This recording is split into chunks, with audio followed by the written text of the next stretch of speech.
Alors nous sommes aujourd'hui, donc mercredi, on est 10 Av Menahem, et nous sommes arrivés à Daf Kaf Vav, à la 5e ligne. On a déjà vu la Mishnah, on commence la Gemara. Alors on a vu dans la Mishnah, donc justement, on a dit, donc quand les gens de la ville, ils ont vendu la place de la ville, rappelez-vous, on a dit que c'est la place dans laquelle ils priaient pendant les jours de jeûne. Eh bien, si on a vendu cela, on peut acheter avec une teva. On a dit dans la Mishnah. On achète avec une synagogue. Alors la Gemara dit, donc les gens de la ville qui ont vendu la place de la ville, Amad Rabba Bar Barhana, Amad Rabbi Yohanan, il a dit donc Rabba Bar Barhana au nom de Rabbi Yohanan, Zo Divrei Rabbi Menachem Bar Yosef Tumta'a. Ce qu'il a dit, cette Mishnah là, l'auteur c'est Rabbi Menachem, fils de Rabbi Yosef Tumta'a. Aval Chachamim Omrim, Harhov En Bom Mishum Kedusha. Chachamim, eux, ils disent non, la place publique n'a aucune sainteté. C'est-à-dire on peut la vendre et on achète ce qu'on veut derrière, il n'y a aucun problème, il n'y a pas de sainteté là-dedans. Alors la Gemara dit, alors pourquoi Rabbi Menachem il a dit que c'est kadosh et on ne peut pas acheter autre chose qu'une synagogue pour monter de la sainteté? Alors il répond, parce que lui Rabbi Menachem il pense comme les juifs ils prient là-bas de temps à autre quand il y a les jeûnes, et c'est uniquement dans les dernières phases du jeûne, parce qu'on a dit dans les Ta'anit Kshamim, on l'a vu il n'y a pas longtemps, donc il y a les 3 premières séries, après encore 3, après 6, après 7, pardon. Et donc, c'est que dans la dernière série où ils se mettent dans la place, donc c'est pas tout le temps. Alors lui, il a dit, comme on prie là-bas, alors ça a une certaine sainteté. Vera banane, et alors pourquoi les Haramim ils disent, il n'y a rien, il n'y a aucune sainteté? Ils te disent, Hahu aqrai bi'alma. Comme c'est un hasard, c'est pas tout le temps, c'est une fois tout, je ne sais pas combien d'années, des fois il pleut, on n'a pas besoin de faire ça. Donc, comme c'est une fois par je ne sais combien, alors ça n'a pas vraiment une sainteté officielle. C'est pour ça que les Haramim disent, il n'y a aucun problème, on peut vendre à la place de la ville sans aucun souci. Deuxième idée de la Mishnah, on a dit, Bet HaKnesset Lokhin Teva. On a dit, si on vend une synagogue, on peut acheter avec une Teva, là aussi pour monter dans la sainteté. Amar Rabbi Shmuel ben Nachmani, Amar Rabbi Yonatan, il a dit Rabbi Shmuel ben Nachmani, au nom de Rabbi Yonatan, Lo shanu ella bet hakneset shel kefarim. Quand est-ce qu'on a dit qu'on a le droit de vendre une synagogue? C'est quand la synagogue appartient à un village. Aval bet hakneset shel kerachin, mais une synagogue qui est dans une grande ville, on n'a pas le droit de vendre. Pourquoi? Kivan demeral ma'atule, la maso mezabnele de havale de Rabbi. Puisqu'il y a beaucoup de gens qui viennent prier de l'extérieur, donc même si elle appartient à la ville, il y a beaucoup de gens qui mettent, donc ils viennent de dehors, et donc quand c'est, donc il y a beaucoup de gens qui viennent d'ailleurs, elle s'appelle maintenant une synagogue publique, elle n'appartient plus à la ville, elle appartient à beaucoup de monde, et là, Bet Knesset de Rabbim, on ne peut pas le vendre comme cela. Amar Ravashi. Rabashi dit, cette synagogue de la ville de Mehassia, même si les gens ils viennent de loin, de l'extérieur, eh bien, puisque quand ils viennent surtout pour moi, donc j'ai le droit de vendre cette synagogue.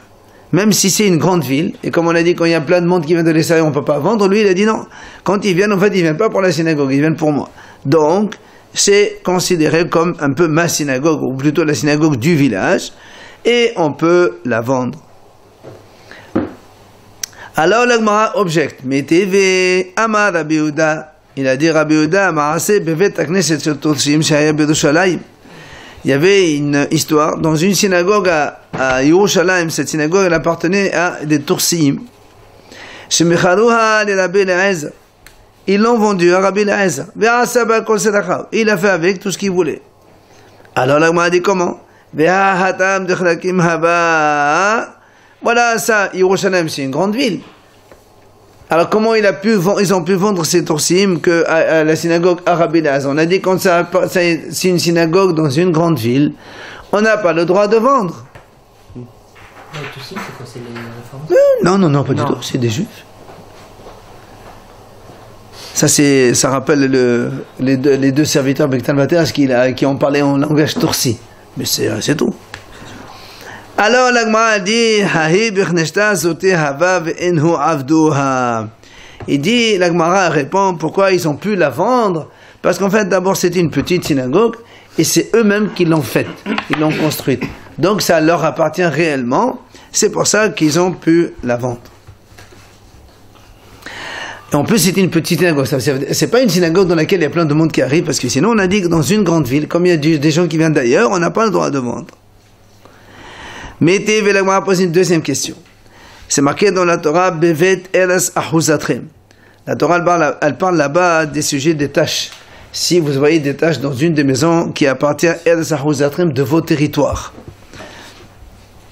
La Torah qui a employé le mot Ahuzatrim, Hachamim ont déduit Ahuzatrim metame ben ra'im ve'en Yerushalayim metame ben ra'im. Ça veut dire de là on apprend que seulement vos territoires, c'est-à-dire ce que vous avez hérité dans la terre d'Israël, sont concernés par les taches de lèpre, mais Yerushalayim, qui n'est pas un héritage qui appartient à une tribu, elle n'est pas concernée par les taches de lèpre, puisque même s'il y a des taches là-bas, ce n'est pas des taches de lèpre, elle n'a pas du tout le statut des autres résidences. Donc, pardon? Voilà, justement, on dit que Yerushalayim n'a pas été donné à une tribu. Ça appartient à tout Israël. Attends, si tu as un avis, on va voir. Amar Rabbi Yehuda, on va voir. Il a dit Rabbi Yehuda, Ani lo shamati ella mekom mikdash bilvat. Il vient Rabbi Yehuda et dit non, c'est pas toute la ville de Yerushalayim qui n'est pas concernée par les tâches, mais c'est seulement mekom mikdash, l'endroit où il y a le Beit HaMikdash seulement. Mashma que quoi? Ha bater neso de bater medashot metamein. Mashma que quoi? Que les synagogues et les Beit Midrash, ils prennent l'impureté selon Rabbi Yehuda, parce que Rabbi Yehuda dit que le Beit HaMikdash qui n'appartient à personne, lui, il n'y a pas de problème de tache de lèvres dedans. Mais les synagogues et Beit Midrash, on déduit de là, ils sont concernés par les taches de lèvres. Ça veut dire qu'ils peuvent appartenir à quelqu'un. Alors là, moi, dit Amay, Hadich Lachin Havu. Alors là aussi, on pose la même question.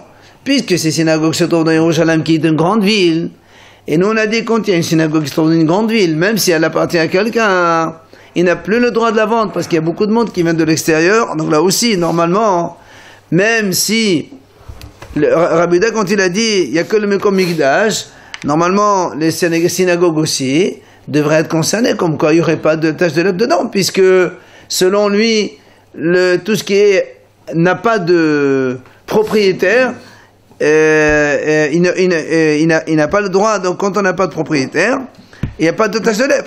Mashma, quand il dit que les synagogues on peut les vendre, ça veut dire qu'il pense que les synagogues appartiennent bien à un propriétaire. Or nous on a dit, quand la synagogue elle est dans une grande ville, elle n'appartient pas à un propriétaire puisqu'il ne peut pas la vendre. Alors la Gemara répond, Ema Amar Rabbi Yehuda ani lo shamat ella mekom mikudash bilvad. Il dit non, il faut corriger dans les mots. Il n'a pas dit mekom mikdash. Il n'a pas dit mekom mikdash, c'est dans l'endroit du Beit HaMikdash. Il a dit mekom mikudash. Mikudash, c'est tout ce qui est saint.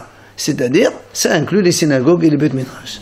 Donc tout cela ne sont pas concernés par les taches de lèpre, et donc ils n'appartiennent pas à une tribu. Et donc, ça confirme bien, comme quoi on ne peut pas les vendre, puisqu'ils n'appartiennent pas à une personne. Donc, on n'est pas... ce n'est pas concerné que Yerushalayim, c'est toutes les synagogues. Toutes les synagogues, voilà. Et dans ce cas-là, au niveau de la Touma... Donc, ils ne prennent pas exactement. Donc, les synagogues et Beit Midrash ne prennent pas la Touma, comme, exactement. Excepté si ça appartenait à une personne... Oui, parce que là, on est à Yerushalayim, qui est une grande ville, donc on n'appartient à personne. Alors, le m'a dit, c'est quoi la mahnok entre le Tanakama qui a dit Yerushalayim non, et Rabbi Yehuda qui a dit que les synagogues seulement. Tanakama, le m'a dit, il y a une mahnok ici. Tanakama saval, lo nithalaka Yerushalayim nishvatim, et Rabbi Yehuda saval nithalaka Yerushalayim nishvatim. Tout simplement, c'est ce qu'on a dit tout à l'heure, que selon Tanakama, Yerushalayim n'a pas été donné en territoire, en héritage à une tribu. Donc du coup, on n'appartient à personne. C'est pour ça que Tanakh a dit tout Yerushalayim est concerné par, enfin, n'est pas concerné par les taches de lèpre parce qu'elle n'appartient à personne. Et Rabbi Yehuda lui dit non. Rabbi Yehuda dit que Yerushalayim a été donné à une tribu. Donc, elle peut prendre l'impureté, excepté l'endroit du Beth Amikdash et là où il y a les synagogues, comme on l'a dit tout à l'heure. Et cette mahloket-là, entre Tanakh et Rabbi Yehuda, ou bivlorta de Hanetanae. Elle existe déjà, donc, dans la mahloket d'autres Tanaïm, des Tania, comme la Braïta nous amène ici la mahloket. Ma haya bichelko shel Yehuda. Parce qu'on sait, nous tous, que Yerushalayim, c'est un peu la tribu de Yehuda et la tribu de Binyamin. Alors c'est pour ça maintenant la Gemara va un petit peu préciser qu'est-ce qui est exactement le territoire de Yehuda et qu'est-ce que c'est exactement le territoire de Binyamin. Détania, ma haya bichelko shel Yehuda. Qu'est-ce qu'il y avait comme territoire appartenant à Yehuda? La Gemara dit Harabait.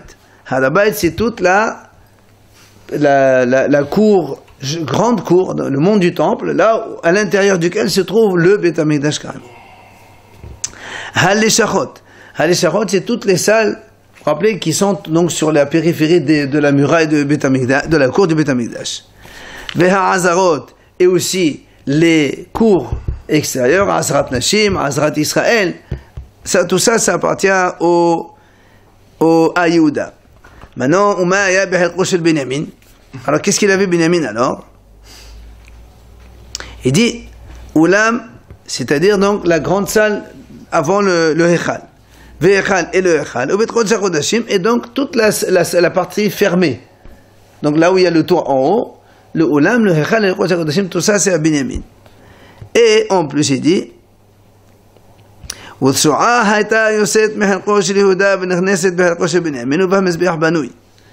et le Mizbeach aussi, il est donc dans le territoire de Binyamin, seulement il y a une parcelle qui sort du territoire de Yehuda et qui mord dans la partie de Binyamin, et là où il y a le Mizbeach là-bas. C'est-à-dire, une partie de Mizbeach, elle appartient à Yehuda, alors que tout le reste c'est Binyamin. Et Binyamin, il avait un peu de la peine, il voulait tout prendre, il ne voulait pas qu'une partie de Mizbeach ne soit pas à lui. Chez Nehema, il est important qu'il avait déjà en plus. Évidemment, il avait le plus important. Le Eichal et tout. Absolument, mais bon. Chez Nehema, Hafef ala kolayom, c'est-à-dire donc il veut l'intégrer tous les jours. C'est pour cela que Binyamin donc a eu le mérite d'être donc l'hôte H-O-T-E de la Shekhinah, puisque lui il a tout là-bas, Binyamin. Le Harabait, c'est quoi? Hein? Harabait, c'est la grande. Quand on a fait, je ne me rappelle pas, on a fait Midot là-bas, c'est toute la grande enceinte dans laquelle se trouve le Beth Amikdash. Le Beth Amikdash, c'est toute la Hazara et le Echal. Si tu veux, on a ici, comme ça c'est la cour du Harabait. À l'intérieur, tu as le Beth Amikdash, et là-dedans, tu as la Hazrat Nashim, Hazrat Israël, la grande cour, le Oulam, Hechal, tout ça, c'est dedans. Donc tout le terrain appartient à lui, mais à l'intérieur de ce territoire, ça appartient aussi à Binyamin. Voilà, c'est pas aussi, c'est que Binyamin. Mais le terrain appartient à Yehuda. Non, le terrain là-bas est à Yehuda, mais la partie là où il y a le Oulam, Hechal, Mizbeach, c'est que Binyamin, c'est pas Yehuda. D'où il a eu ce mérite, vraiment. On a dit, rappelez-vous, on a dit que Binyamin, il ne s'est pas prosterné devant Esav. Quand Yaakov et toute sa famille, ils sont allés à la rencontre de Esav, lui, Binyamin n'était pas encore né. Tout le monde s'est prosterné devant Esav et que lui que non. Et puis on dit aussi que Binyamin, il a la qualité de ne pas parler. Donc c'est important. C'est pour ça que Mordechai, il descend de Binyamin. Voilà, Esther aussi. Et donc ça c'est un Tana qui pense que donc Yerushalayim a été donné en héritage, une partie à Yehuda, une partie à Binyamin. Ça c'est le premier avis. L'autre Tana qui est Holer, ça va, lui il dit non, pas du tout. Yerushalayim n'a pas été donné aux tribus. Yerushalayim, elle est commune à tout Israël. Personne n'a donc une part d'héritage dedans. La preuve, Détania, En maskirin batim b'Yerushalayim mepnei she'enan shelahem. Il dit, lorsque les Oled Galim, les Juifs qui viennent du monde entier pendant les 3 fêtes, oui, ils viennent à Yerushalayim, ils sont obligés d'aller au Beth Amikdash. Eh bien, tous les propriétaires de maisons, ils n'ont pas le droit de leur louer. Parce que ça ne leur appartient pas. D'accord? Tu dors chez moi, 1 semaine, 2 jours, 3 jours, 4 jours, gratuit. Je n'ai pas le droit de faire payer. Parce que c'est pas ma maison. Ouais. Selon celui-là, selon cet avis-là, tu achètes une maison à Yerushalayim, elle ne t'appartient pas. Si un jour un juif vient parce qu'il a besoin de dormir chez toi, il dort sans que tu le fasses payer. Mais Rabbi Eliezer Omer, af lo mitot. Et même tu n'as pas le droit de lui louer un lit pour dormir. Tu lui laisses à disposition de quoi dormir. Les vichar, quand même, vous vous rappelez, on a dit quand même il y a une certaine compensation pour le propriétaire, donc l'autre qui reçoit les invités. Il dit, vous vous rappelez, quand tout le monde apporte les sacrifices, la peau des sacrifices, comme elle appartient au Baal Habayit, eh bien, les invités, ils sont obligés de la donner au propriétaire chez qui ils passent les jours. C'est ça leur récompense. D'accord? Amal Abaye, il a dit à Abaye, Shma minna, orah ara le meshmak enash gulfa ou mashcha beushpeze. Il dit, de là on apprend, un invité quand il va chez quelqu'un, il lui laisse, donc, s'il a fait la shhita d'un korban, il laisse la peau donc de la korban, et il lui laisse aussi une cruche de vin, comme remerciement de l'avoir donc reçu pendant les X jours qu'il est resté. Maintenant on passe à un autre sujet. On a dit donc une synagogue dans la grande ville, on n'a pas le droit de la vendre parce qu'il y a beaucoup de monde qui vient. Amar Rava, lo shanu, parce qu'on a dit une synagogue on peut la vendre que pour faire une teva, d'accord, il faut monter dans la sainteté. Lo shanu, que quand on vend une synagogue, on ne peut pas donc la vendre à moindre chose, c'est-à-dire à une doucha moindre. Seulement, c'est quand c'est pas les 7 administrateurs de la ville qui ont vendu cette synagogue donc au nom des gens de la ville. C'est là où on n'a pas le droit de descendre de sainteté. C'est-à-dire, Aval, Machlou, Shiv'at, Oveha'ed, B'ma'amad Sha'ir, Afelo, Limeshta, B'shechla, Shapet, Ami. Il dit, mais si ce sont les administrateurs de la ville, les membres, voilà, les membres administrateurs donc du lieu de la ville, que eux ils vendent la synagogue, alors ils peuvent la vendre pour en faire ce qu'ils veulent. Il y a aucune restriction. Ils ne sont pas obligés. Il dit même pour faire boire du vin et acheter avec des liqueurs, tout ça, il n'y a aucun problème. C'est motard. Ravina Havale Hahotila de Virnishta. Ravina, il avait une ruine de synagogue. Ata le Kameh de Ravashi. Il est venu chez Ravashi. Ama lema ou les mezra. Est-ce que je peux semer là-dedans, je peux planter des choses dedans? Hein? il avait quoi, une ruine de synagogue. Un terrain, il a acheté une terrain de synagogue. Amal, et il lui a dit, Zil zavne meshva tovea, et bien mamad sha'ir uzra. Il dit, si tu veux la semer, tu es obligé d'aller l'acheter chez les 7 administrateurs de la ville. Quand tu achètes ces gens-là, alors tu peux en faire ce que tu veux. Autrement, tu ne peux le faire que acheter avec pour faire une teva et pas autre chose. Rami bar Abba hawaqa bani bichnishta. Rami bar Abba, il était en train de construire une synagogue. Haba ha'ichnishta atiqa.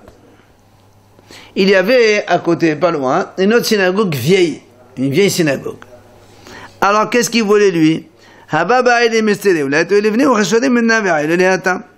Il voulait, comme l'autre synagogue, elle était vieille, apparemment elle n'était plus fonctionnelle, il voulait prendre là-bas des poutres et des briques, donc les enlever, les casser de là-bas et les amener pour construire avec la nouvelle synagogue qu'il veut faire. Alors, apparemment il n'y a pas de problème, non. Non, avec permission, c'est pas là, c'est le problème d'interdiction. Il était en train de se poser la question. Ha de Rav Hazda, ce qu'il a dit Rav Hazda. Qu'est-ce qu'il a dit? De Amar Rav Hazda, la l'histoire bichnishta ad bani bichnishta hadit. Il a dit Rav Hazda, un homme n'a pas le droit de détruire une synagogue avant d'avoir construit l'autre. Parce qu'on craint que quand tu as cassé celle-là, tu n'as plus les moyens de construire, maintenant tu te retrouves sans rien. Donc, or là aussi c'est pareil, il lui dit, attends, est-ce que j'ai le droit d'enlever des poutres et des vieilles briques de ce côté-là? Mais ça fait rien. Et si après tu casses, après tu construis pas? Ça, la première, on n'allait pas l'utiliser de toute façon s'il était en ruine. Alors peut-être que c'est pas une ruine, c'est juste une ancienne synagogue, c'est tout.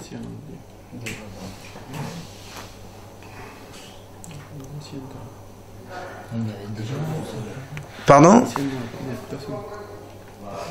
Alors, l'Agmara répond, Hatam Mishum Shirota. Là-bas, comme on a dit, parce qu'il y a Pshirota, c'est-à-dire on risque de négliger, après qu'on a cassé l'autre, on ne construit plus celle-là. Donc ça, c'est Assur, je veux bien. Mais ici, on voit très bien qu'il veut utiliser les mêmes choses pour les mettre dans la nouvelle synagogue. C'est ça sa question. Est-ce qu'il a le droit de faire ou pas? Ata le khamé de la papa, ve'asale. Le khamé de la vona, ve'asale. Il est parti demander à papa, il a dit c'est Assur. Il est parti demander à Ravana, il lui a dit c'est Assur. Donc tout le monde a dit non, tu n'as pas le droit de prendre là-bas. Amar Rabba, il vient Rabba nous donner d'autres enseignements sur cette synagogue, enfin sur les synagogues de façon générale.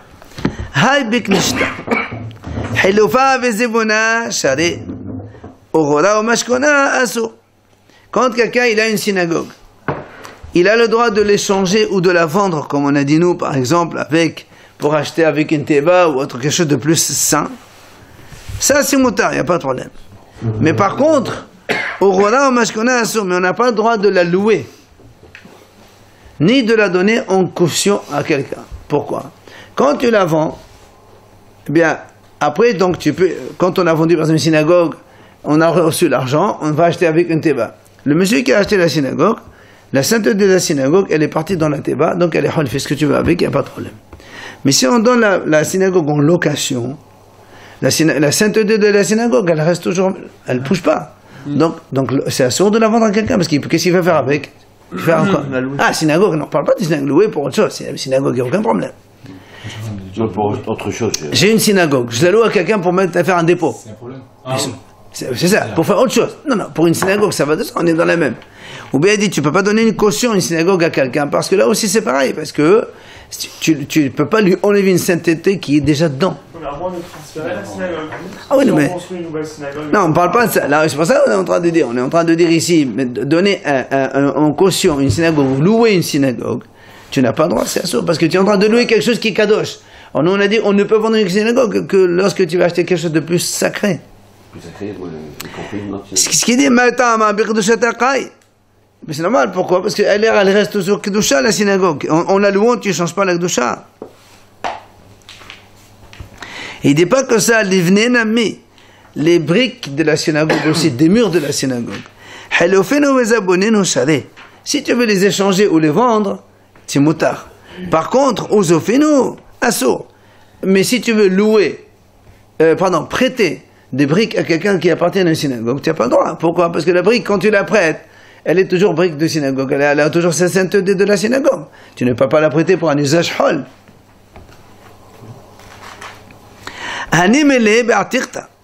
Quand est-ce qu'on a dit qu'on n'a pas le droit donc de prêter des briques? C'est quand des briques elles étaient anciennes, c'est-à-dire elles étaient déjà dans le mur de la synagogue.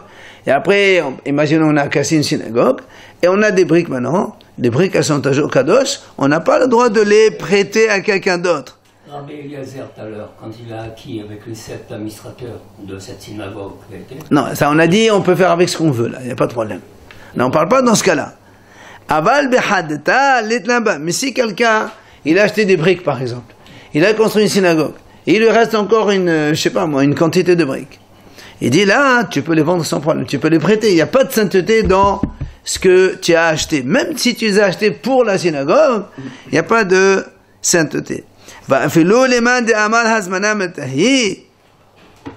Et même selon le Hacham qui a dit Hazmana miltahi, quand tu réserves quelque chose à une chose, c'est important. Alors là aussi on aurait dit c'est important et tu n'as pas le droit. Il dit non, c'est pas pareil. Pourquoi? Il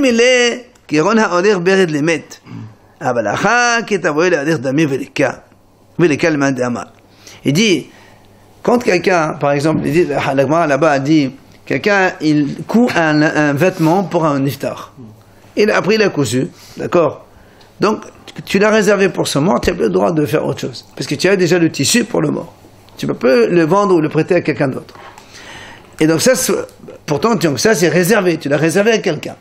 Alors pourquoi tu ne dis pas ici les briques c'est la même chose? Il dit non, parce que quand tu réserves des briques pour une synagogue, c'est comme tu achètes le fil pour tisser le tissu. On n'est pas dans la préparation du tissu. Le tissu c'est comme la synagogue, et les fils c'est comme les briques. C'est pour ça que même celui qui pense que faire un tissu un iftar, tu n'as pas le droit de le changer pour un autre, pour les briques, on est dans un stade avant et donc c'est permis. Même ici c'est permis. Maintenant, la Gemara dit matana. Si on veut donner une synagogue en cadeau à quelqu'un, est-ce qu'on a le droit ou pas? Pour qu'il fasse avec ce qu'il veut. Non. Il y a une mahlok dans Rabaha et Rabina. Had Asad ve Had Shari. Un il a dit Assour et un il a dit Mutar. Il explique. Mande Asad be Hayt Pardoshada. Évidemment, celui qui a dit que c'est Assour, c'est normal. Tu donnes un cadeau, une synagogue à quelqu'un. Après, il va la faire, il va transformer, je sais pas moi, un magasin, on fait ce qu'il veut faire. Ça va sortir sa Gdusha, c'est Assour. C'est pour ça, lui, il a dit Assour. Ou Mande Shari. Alors pourquoi l'autre, il a autorisé? Il te dit, il dit parce que quand on donne une synagogue en cadeau à quelqu'un, on ne donne pas un cadeau comme ça gratuit. D'accord? C'est qu'il y a un retour derrière. Oui ou non? On donne un cadeau à un riche par exemple. On sait que il va nous donner en échange, il va nous payer, je sais pas, un Sefer Torah, n'importe quoi. Ok? Donc, ça fait qu'on on a fait un troc, on n'a pas donné un cadeau. Et un troc, c'est comme une vente. C'est pas ça qui va vous rendre la Gdusha, quoi. Non, mais justement, il ne va pas rendre la Gdusha, lui. Il va enlever la Gdusha. Donc, mais on a dit on a le droit de vendre. On a dit on a le droit de vendre une synagogue. Et pas, ça dépend à quelle fin. Oui, pas n'importe quelle fin. On a dit pour acheter mieux. D'accord. Non, mais ça c'est. On a dit quand on peut. Ça c'est. Nous, on est en train de parler d'une sainteté d'une synagogue. Est-ce qu'on peut l'enlever ou pas? D'accord. Maintenant, on a dit quand tout à l'heure on peut pas prêter une synagogue parce que la sainteté elle y est toujours. Maintenant, tu veux dire un cadeau aussi, c'est pareil. Tu te dis non. Le fait de donner une synagogue en cadeau, c'est comme si tu as fait un troc en fait avec la personne. Et c'est comme si tu l'as vendu. Imagine qu'au lieu de lui donner cadeau, imagine, voilà, on lui a vendu, il nous a donné 10 000 euros. C'est pareil.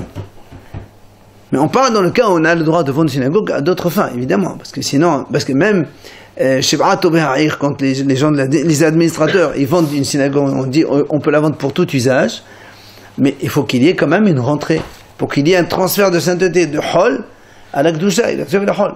Voilà, aussi c'est pareil. On aurait pu penser, ils n'ont pas le droit de donner un cadeau, comme l'autre il a dit. Tu peux pas donner une synagogue en cadeau, parce que la sainteté elle reste. Alors l'autre il te dit, non monsieur, le fait de donner un cadeau à quelqu'un, c'est que certainement tu attends ou Dieu a déjà donné, il t'a déjà donné autre chose.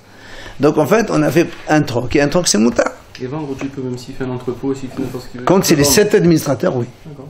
C'est pas tout le monde qui attend. S'il fait une boîte de nuit, c'est quelque chose. Quand tu donnes un local à quelqu'un gratuit, c'est qu'il t'a donné quelque chose. Tu vas pas donner... C'est quoi cet administrateur? Il y a les 7 membres du conseil de... S'il y a que ça. En général, c'est 7. C'est pour ça qu'on a toujours fait 7. Tano Rabbanan, mais non, là, ça c'est de la ville, il y a marqué de Sheva'at Tovei Ha'ir. Là, on est, nous, une petite communauté dans la ville, c'est pas pareil. Tano Rabbanan, Hachamim enseigne, on parle de la synagogue, on parle un petit peu aussi de la sainteté des objets. Tashmishe mitzvah nizrakin. Tashmishe kedusha nirnazin. Alors, les tashmishe mitzvah, donc les objets qu'on utilise pour faire une mitzvah, quand on a fini, on peut les jeter. Par contre, tashmishir kedusha, les objets qu'on utilise pour la gdusha, on ne peut pas les jeter, il faut les enterrer. Il donne des exemples. Premièrement, tashmishir mitzvah, qu'est-ce qu'on appelle objet de mitzvah? Pochette de tefillin. Ah, on arrive. Souka, tu fais une souka. Les palmiers, tu n'es pas obligé de les enterrer. Tu peux les jeter. Avec kavod, tu les jettes. Lulav, tu as fini le lulav. Là aussi, c'est une mitzvah. Tu as fini, tu le poses. Tu n'as pas besoin de l'enterrer. Chauffard, achète un chauffard, tu as fini Rosh Hashanah, hop, tu le mets. Tzitzit, les tzitzit sont devenus pas saules, tu n'es pas obligé de les enterrer sous la terre. Tu les mets quelque part. Et à la fin, ils vont aller à la poubelle. Oui, la poubelle. Ce qu'on dit, tu les jettes, avec cabot, tu les jettes. Maintenant, qu'est-ce qu'on appelle Tashmishir Kedusha? Dlus Kmes Sfarim. C'est on va dire, l'enveloppe d'un Sefer Torah. C'est le tirk chez nous. Un tirk de Sefer Torah. Le boîtier, par exemple. Ou bien ceux qui ont les trucs comme ça. En rouleau. Voilà. Les tfilines, évidemment. Les boîtes. Tfilines. Non, les tfilines. C'est normal parce qu'il y a Ouais, les le tfilines. même là-bas. Ah, si tu enlèves le parchemin. Ouais. Mais eux autres aussi, c'est pareil. Le tirk chez le Sefer Torah. Soul, il te parle de pas soul. Il devient pas soul. Le tirk chez le Sefer Torah, et donc le boîtier de Sefer Torah. Tout à l'heure, ça devait être l'enveloppe carrément. Ceux qui entourent le Sefer Torah avec le tissu, là.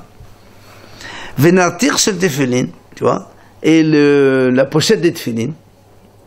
Ou ou peut-être pas, Natir, peut-être c'est le boîtier plutôt. Natir, c'est le boîtier dans lequel on met les tefilin. C'est pas le sac. Il est l'anière des tefilin aussi. Donc quand une anière de tefilin, elle est déchirée par Saul, on ne peut pas la jeter, il faut l'enterrer. Ce qui est bizarre qu'il met le tefilin et la boîte de tefilin sur le même piédestal. C'est quand même Non, c'est pas bien, c'est Tashmish Kedusha. Tout ça, il faut. Tashmish Kedusha. Le boîtier, tu parles du boîtier avec le parchemin ou sans le parchemin? La petite boîte. Ah, d'accord. Hein? C'est le boîtier. Oui, et le boîtier. C'est pareil. C'est ce qui contient la tefilin. C'est là où on met les tefilin. Et le boîtier de mezuzot aussi, c'est le kadosh? Même les autres. Il n'a pas dit.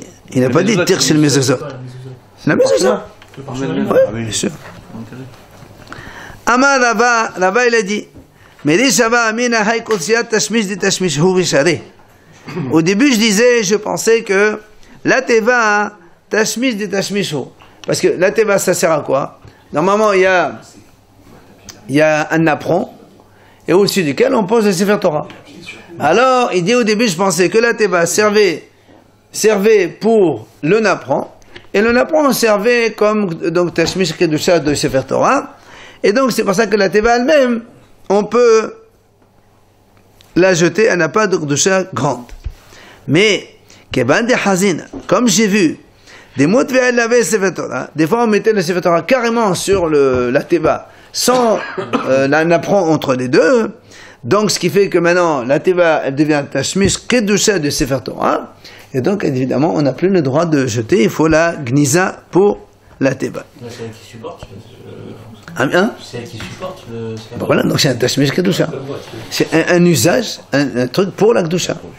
Alors, Amina, Tashmish Kedusha, ou Ve'asur. Ve'amar Rava, encore Rava, il dit autre chose. Mais les Shava Amina Hay Perissat Tashmish de Tashmish Hu.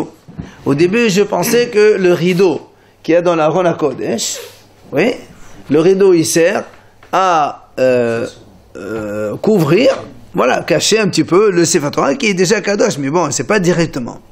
Ça m'a dit qu'il dit des fois on voit que les gens ils prenaient la parole du Echal et il la posait et il mettait le Sefer Torah dessus. Donc elle devient carrément Tashmish Kedusha. Alors du coup, elle devient Kadosh et on ne peut pas la jeter. Il faut lui faire Gniza. Be'amar Rava, il a dit Rava. Ha'etevota d'Irpat. Il a dit Rava, quand on a une teva qui s'est cassée. Les meubles de Pedesal et Safré, non. Ma'beda teva zotati share, kosaya asir.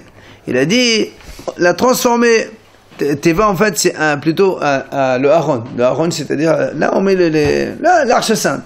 Si elle s'est cassée, on peut en faire un petit haron. Mais on n'a pas le droit de transformer le haron en teva. C'est moins kadosh. Donc depuis le début, quand on parle c'est du haron, on ne parle pas de la teva où il va. Haron à cause, ouais. Depuis le début alors. Non. Maintenant c'est tout à l'heure c'était la teva. Maintenant c'est le haron. C'est ça, teva ça. Ve'amar Rava, hay prisa devala. Il dit Rava, ce rideau quand le rideau qu'on met dans la ronde à code s'il devient usé, qu'est-ce qu'on fait avec? Les me'abedi prisa les safrei share, les homashin asir. Si on peut en faire donc comme un rouleau, couvrir le Sefer Torah c'est motard, mais on ne peut pas l'utiliser pour couvrir avec les homashim. Parce qu'avant c'était tout en parchemin. Donc même les homashim, il fallait un petit étui pour comme les Megillot aujourd'hui. Ve'amar Rava, Hanis vile de Homshi wa Kamtare de Sefre, Tashmeshir de Shaninu ve'nirnazin. Il a dit Rava, ces étuis dans lesquels on met les homash et les boîtiers dans lesquels on met les livres, ils sont Tashmeshir de Shah et il ne faut pas les jeter. Et donc il faut leur faire la gnisa. On m'a dit, Pshit, qu'est-ce que tu m'apprends? C'est évident. Il dit non. Il dit, on aurait pu penser que c'est juste pour garder les objets. Donc il n'y a pas de chapaté. Tu prends une boîte, tu mets là-bas des sfarim. On aurait pu penser que c'est juste pour conserver la propreté des choses. Il te dit non. Ça s'appelle Tashmish Kedusha et on n'a pas le droit de le jeter.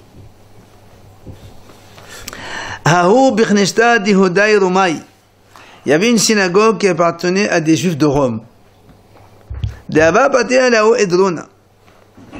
Il était ouvert dans une salle. Il y a une pièce. Le problème, c'est que il y a eu un mort là-bas dans cette pièce. On l'a posé là-bas. Le problème, c'est que quand on a une maison comme ça, une construction, il y a une synagogue à côté de la pièce. Et les Kohanim ne peuvent pas entrer dans la synagogue parce que la Touma, elle passe par là. Comme le mort il est obligé de sortir par une porte, c'est la seule porte qui va donc conduire le sortir là-bas. Donc toute la synagogue elle devient tamée et donc les Kohanim ne peuvent plus rentrer dans cette synagogue pour prier.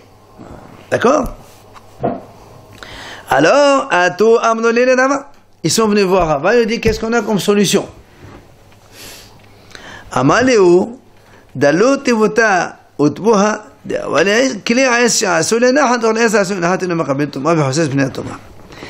dit, il y a une solution. Prenez le Aaron HaKodesh. Vous le mettez juste devant la porte. Et comme le Aaron HaKodesh c'est quelque chose que normalement on ne bouge pas, ça s'appelle comme un bloc, comme un mur. Et comme un mur, ça bloque l'impureté et ça ne laisse pas traverser l'impureté. D'accord? Hotzetz, et ne laisse pas passer. Et du coup, après les Kohanim, ils peuvent rentrer. En attendant qu'après on évacue. Rav, s'il y a un mort qui meurt dans une synagogue, c'est la même chose. C'est la même chose. Non, mais là, s'il y a une synagogue, c'est sûr qu'il doit sortir, ça, on n'a pas le choix. Ben voilà. Mais là, tu as une synagogue, après il y a une chambre à côté, tu as une porte. Alors, on peut boucher la porte. Du coup, c'est comme s'il y avait un mur. Parce que ce Aaron-là n'est pas déplaçable. S'il était déplaçable, ça ne marche pas. C'est pour ça qu'il dit j'ai compris, mais avant de mettre la teva comme mur. Pas la teva, le Aaron HaKodesh comme mur. Il y a tout qui est déjà rentré. Ah non. Tant que le mort n'est pas dans la pièce, il n'y a pas de problème. C'est dans la chambre là-bas, il y a une impureté 100% que tu ne peux pas entrer. Mais là, comme deux pièces différentes, si tu bouges ici, c'est comme si que tu dis, voilà, imagine tu fais un mur. Tu laisses là-bas le mort. Il n'y a pas de problème. Et comment on fait donc dans le cas où il y a eu un mort, pour enlever la Touma? Dans la synagogue, il n'y a rien à faire. Aujourd'hui, on ne fait rien. Tu enlèves le mort, c'est terminé. Avant, comment il faisait avant? Avant, il fallait asperger donc, tous les ustensiles qui étaient dans la pièce. Il fallait faire donc, 7 jours d'impureté, et après asperger de la chose, et mikvé, et tout ça. Donc, il leur a donné cette solution. Il leur a dit, vous posez l'armoire là-bas devant l'entrée, ça bouge, et comme l'armoire, c'est quelque chose qui ne se déplace pas, ça fait un mur. Amno les Rabbanan les Rava. Alors, Chachamim m'ont dit à Rava, c'est pas bon ta solution. Pourquoi? Ils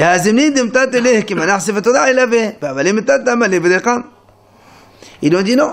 Il dit le problème c'est que cette arche-là, ce Aaron HaKodesh, de temps à autre on le déplaçait. Donc si on le déplace, c'est plus un mur. Donc on ne peut plus l'utiliser comme un truc et qu'on ne déplace jamais. Donc ça ne marche pas. Alors il leur a dit, si c'est comme ça, c'est pas possible. On n'a pas de solution. Les Kohanim ne rentrent pas. On a appris parce que nous on dit quand est-ce que les choses prennent l'impureté, on a appris ça donc du mort.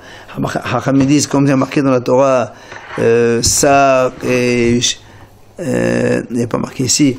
Hachamim on dit il faut que la chose qui prend l'impureté, elle ressemble à un sac, c'est-à-dire elle est déplaçable, elle peut se remplir, se vider.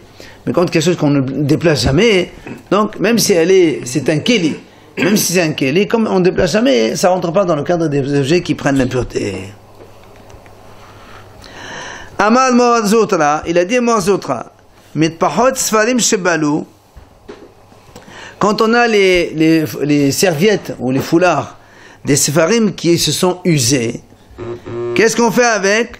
Osin otan tachdechin le met mitzvah, bezoé gnizatan. Puisqu'on va aller faire la gniza, on peut faire avec un tachdich un seul pour un mort. Et comme ça, c'est la gniza.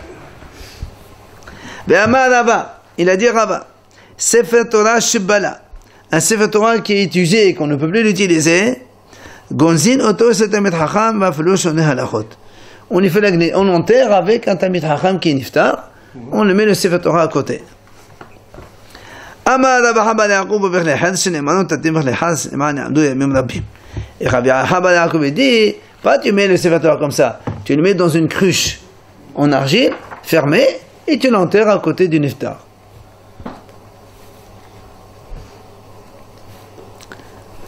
Pourquoi? C'est la gniza. L'argile. Ah, parce que ça conserve. L'argile, il s'abîme pas. Alors, Amar la papier me simé de lave. Mais Bernista les Belabanan, charé. Mais Belabanan les Bernista, assir. Il a dit donc, si on veut transformer une synagogue en Beth Midrash, on a le droit. Mais si on veut Beth Midrash une synagogue, on n'a pas le droit, c'est assaut. Le Beth Midrash, il a une plus grande sainteté qu'un Beth Knesset. C'est normal parce qu'on étudie la Torah dedans. Bon, chez nous là-bas, on étudie, on fait tout là-bas, donc c'est encore plus. Vela papa me simé de là-bas matnivka. Rapapa, lui, il dit le contraire. Amalabaha kabati de la papi mistabra. Il a dit Rabaha, non, c'est comme Rapapi, pas comme Rapapa. C'est-à-dire, comme on a dit nous, le Beth Midrash, il a une plus grande sainteté qu'un Beth Knesset.